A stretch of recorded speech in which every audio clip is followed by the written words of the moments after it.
Coming up on this special edition of LUTV News, a century-old building on Main Street is home for modern-day ideas. See how these ideas are being developed. Plus, just off the Katy Trail, one local business is serving cyclists, runners, and foodies alike. Hear how the cafe got its start and why the customers keep coming back. And hear how one St. Charles organization is helping businesses throughout St. Charles and St. Peters. Those stories plus more on this special edition of LUTV News.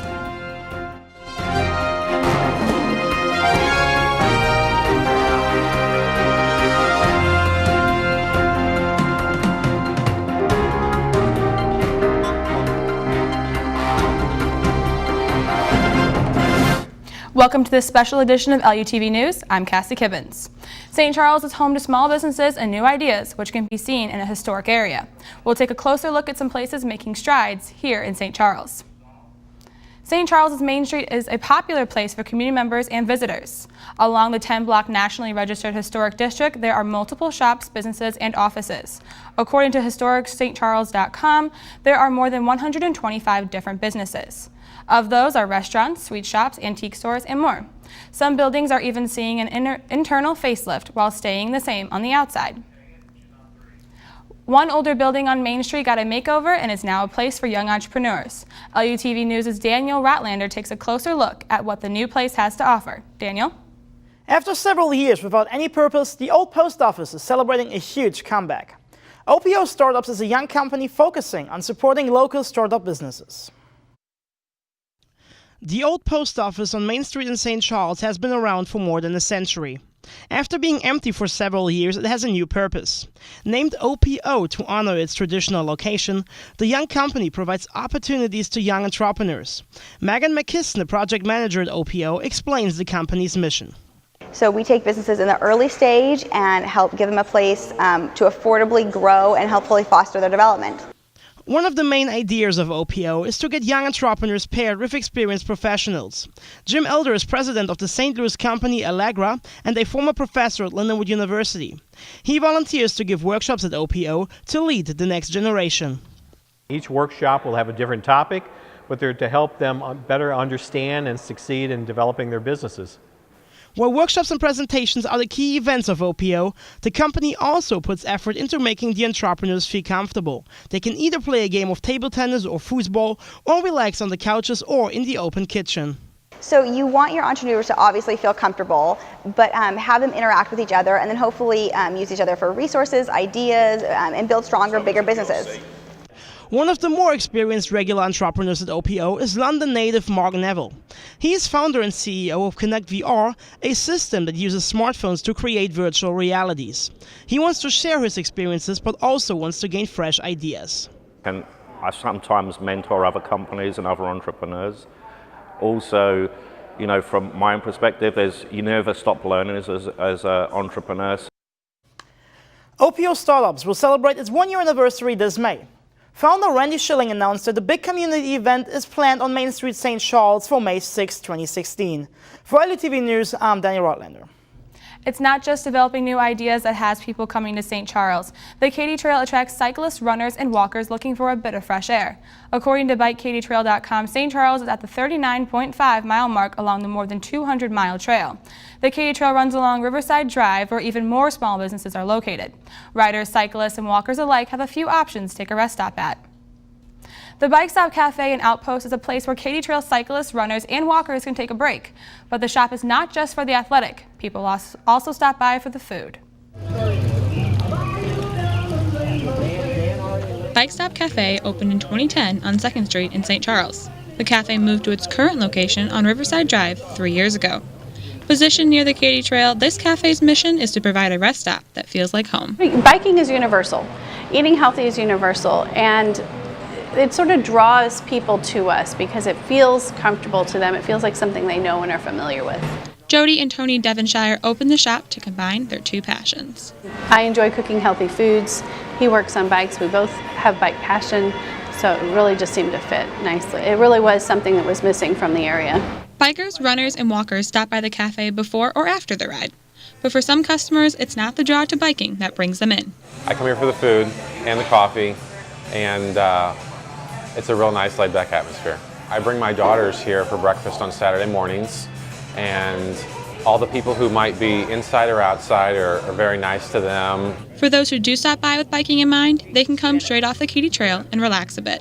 Stopped off after riding. It's an excellent place to have lunch, and then sometimes I've just come down here to walk around St. Charles, and I've stopped at the Bike Stop Cafe. Riders from all over the U.S. and world have come to bike the Katy Trail, and some start or end their trip at the Bike Stop Cafe. Love it. A lot of people are from even just further out in the U.S., like Oregon or Colorado, where you would expect to maybe find a place like this, and they say, gosh, this really just feels like home to me.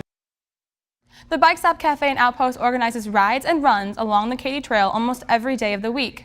They also put on other events such as trivia nights and talent nights. Another area in St. Charles is drawing in visitors. The Streets of St. Charles, a development at I-70 and South 5th Street, has been gradually opening businesses. The development includes AMC Theater, the Art Institute of St. Louis, and various restaurants. According to the streetsofstcharles.com, there are also over 300 luxury apartments available. Orange Theory Fitness and Jury Inn Suites are among the next businesses to open at the development. Straight ahead on this special edition of LUTV News, one organization is creating connections between businesses. Hear how they try to help businesses both small and large.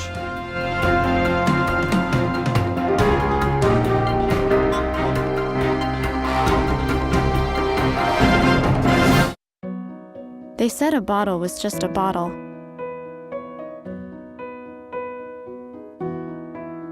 That no one would ever notice me.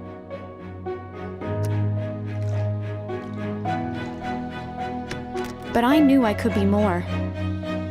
That one day, I would make people smile.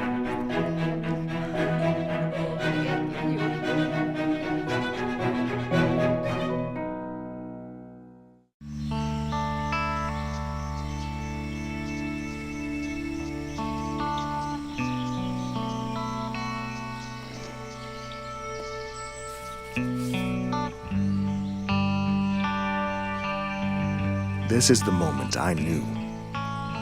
His future had no boundaries.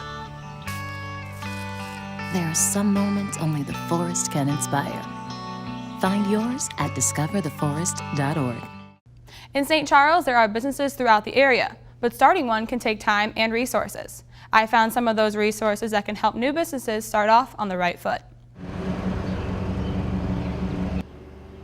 St. Charles is home to different types of businesses, but not all get their start the same way. The Department of Economic Development is one resource for businesses looking to make their move to St. Charles. That's really what we're about here. We're about making sure that whatever obstacles there might exist or whatever issues that there are, that we can help to resolve those and help people get their business off the ground. The Department of Economic Development offers a guide online to businesses looking to set up shop in St. Charles. It explains what the company needs to accomplish before and after they open their business. Wilson says St. Charles is home to unique and historic buildings and shops, but they're still keeping an eye to what's next. We are also connecting with the future. Not all up-and-coming businesses want that brick-and-mortar space. One company is providing businesses a place to create and excel their ideas in a different kind of space. So OPO is what you call a co-working space, and what that means is we provide a community for folks that are looking to start a new business. OPO Startups has 25 private offices and a co-working space that seats up to 40. They also offer a community room and internet to their members. Members join for a variety of reasons. Well, it could be someone starting something from scratch, and in other cases people have already started a business and they may be working out of their house or they were working out of a Starbucks, and they need more of a community to support them. A 2015 Lindenwood graduate works for a company that rents space from OPO. She graduated with her MBA last May and had a different idea of life after graduation. I graduated with my fashion degree, so I was kind of prepared to, go to New York and get people's coffee for like a couple years before I was taken seriously. So this is great. I'm glad that I found this. These are just some of the resources available for new businesses. For more information about starting a business in St. Charles, go to stcharlescitymo.com. One way new businesses in St. Charles can get their start is by connecting with other businesses. The Greater St. Charles County Chamber of Commerce aims to do just that and provide other benefits as well. The Chamber focuses on connections, promotions, and advocacy for its members. Having advocacy support can go a long way for smaller businesses in St. Charles, says the Chamber of Commerce President and CEO. It's difficult for a small business owner to be able to get away and really understand what issues impact them. So a lot of times they will join a Chamber of Commerce to ensure that the issues that are out there are business friendly. The Chamber provides opportunities to all businesses, large and small, from the St. Peters and St. Charles City and County. It also strives to promote tourism and economic development in order to attract new businesses. Overall, the Greater St. Charles County Chamber of Commerce has around 750 members. Up next, I sat down with a small business owner who knows a thing or two about the entrepreneurial side of business. We'll discuss how St. Charles' startup scene stacks up against the rest of the area.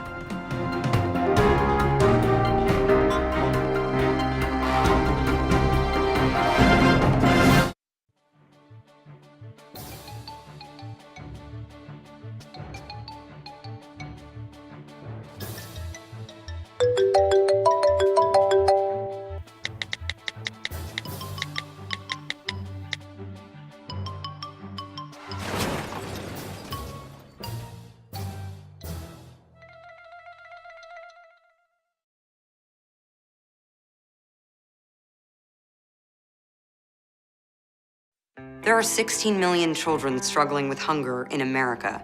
That's 1 in 5 daughters, sons, neighbors, and classmates who don't know where their next meal is coming from. Yet billions of pounds of good food go to waste every year. It's time we do something about it. Feeding America is a nationwide network of food banks that helps provide meals to millions of kids and families in need. Visit feedingamerica.org to help them feed even more. Together, we can solve hunger. Together, we're feeding America. Welcome back. Joining me in the studio today is Kim William Gordon. Kim owns a consultancy that assists small businesses with growth. He's also an adjunct professor here at Lindenwood University. Kim, what can you tell me about the startups in St. Charles right now? Well, before we answer that question, let's just talk about startups in general.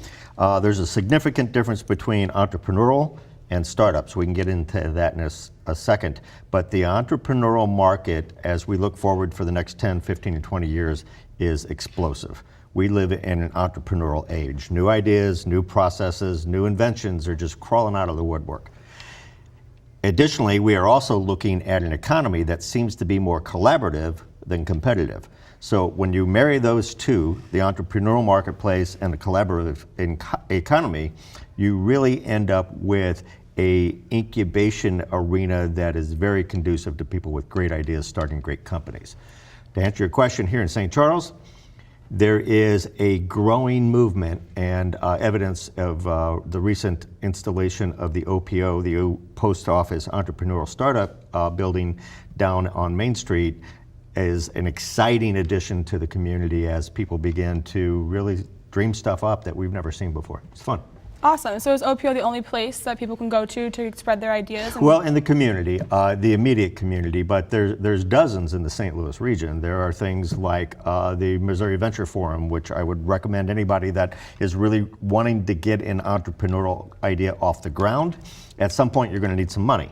So you really need to get adept at portraying what your idea is to the investment community, because I think the unfortunate myth is it's two people in a garage that can build an Apple or build a Microsoft. That's true after a certain amount of time, though. You need people that are going to help you build an international company, and that's where investors come in.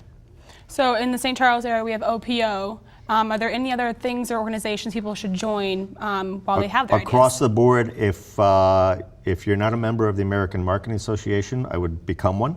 I would become a member of different organizations within your discipline. And by that I mean, for example, I'm working with a small startup that's looking at specifically data visualization, which is in the computational space. So I've encouraged them to go be members of the the Association of Computing Machinery, and then become a member of their CGRAPH, their special interest group component. So an entrepreneur means that you've got a great idea, but in order to turn that entrepreneurial idea into a small business, you need to become a subject matter expert of the topic of which you're trying to create this idea, this service, this product, whatever it may be, to make sure that you're matching a product idea, service idea to a marketing need. And there's no better way to do that than to go talk to a lot of people. And do you see that St. Charles has been very receptive to entrepreneurial startups? St. Charles is an interesting town. There's a lot of people. There's a lot of resources here. So I'll go back to my conceptual leap from an entrepreneurial idea to a small business. Once you make that leap, then you really need to start wrapping yourself around with what some people think are the tedious business components. But you need legal advice, you need financial advice, you need banking advice, and there are a lot of those resources here in St. Charles. There's a lot of people teed up that are ready and willing and able to help take an idea from fruition into something that actually has some teeth. Awesome. It sounds like there's definitely a lot of opportunities in St. Charles and the surrounding areas to get started in an entrepreneurial aspect. And thank you for being here to share your viewpoints and things. You bet. Coming up next on this special edition of LUTV News, see how one shop on Main Street is taking an old school approach to everyday favorites.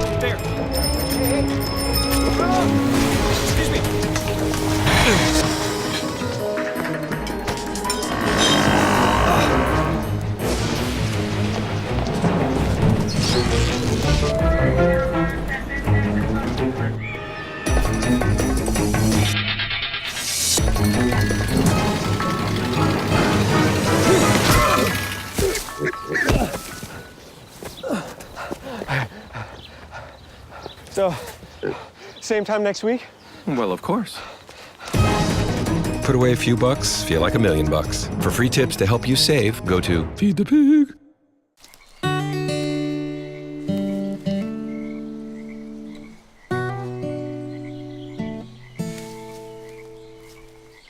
When you're out there, there's no telling what you'll find.